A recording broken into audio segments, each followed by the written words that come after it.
Noong taong 1964, unang naiulat ang pagkawala ng isang 14 anyos na dalagita, si Caridad de Santos. Ayon sa kanyang kambal na si Frederico, magkasama silang naglalakad sa isang tulay nang harangin sila ng tatlong lalaki at sa pilitang kunin si Caridad. Agad itong isinumbong ni Frederico sa kanilang ina, na humingi ng tulong sa mga pulis. Gayunpaman, hindi na nila muling natagpuan si Caridad. Ilang araw matapos ang insidente, isang trahedya ang naganap, nasunog ang kanilang bahay, at ang kanilang ina ay natrap sa loob, sanhi ng kanyang pagkamatay. Naiwang ulila si Frederico, ngunit sa kabila ng mga trahedya, nagpursige siyang ipagpatuloy ang kanyang buhay. Lumaki siyang isang matalinong guro at kalaunan ay naging propesor sa isang kilalang pamantasan sa Baguio City. Subalit noong 1984, binalot ng takot ang unibersidad nang sunod-sunod na mamatay ang ilang kababaihan sa mahiwagang mga pangyayari. Isang araw nagulantang ang lahat ng barilin si Frederico ng isa pang propesor, isang babaeng guro sa parehong pamantasan.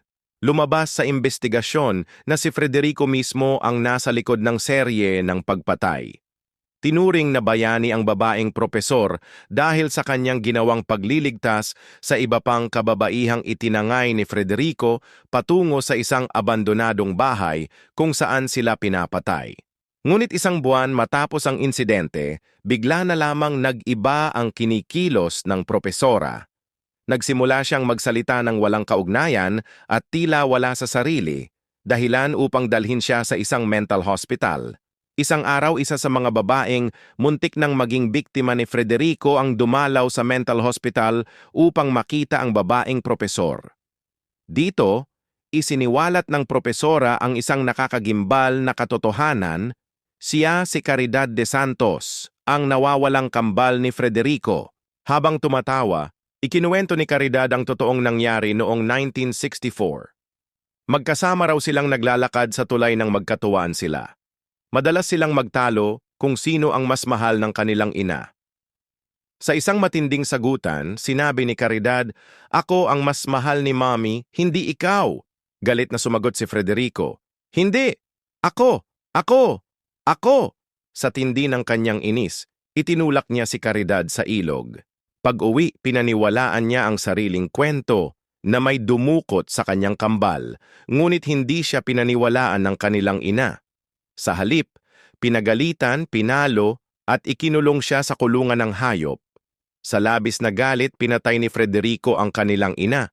Binuhusan niya ito ng gaas at sinunog ang buong bahay. Ito ang simula ng kanyang pagkasira ng isip at dito nagsimulang mamuo sa kanyang isipan ang matinding galit sa lahat ng kababaihan. Si Caridad naman ay nakaligtas sa ilog, ngunit natagpuan ng isang estranghero na kalaunan ay ibinenta siya. Inampon siya ng isang mag-asawa, ngunit napansin nilang madalas siyang nagsasalita mag-isa, dahilan upang ipasok siya sa isang mental hospital. Paulit-ulit siyang sumisigaw, "Hindi ako baliw!" Pagkalabas niya sa mental, nag-aral siyang mabuti at naging matagumpay na propesor. Ngunit sa kabila ng kanyang tagumpay, nanatili sa kanyang isipan ang paghihiganti kay Frederico. Pareho nilang minana sa kanilang ama ang problema sa pag-iisip. Madalas silang makarinig ng mga boses at makakita ng kung ano-ano. Ang kanilang ina mismo ang nagpadala sa kanilang ama sa mental hospital kung saan ito kalaunan ay namatay.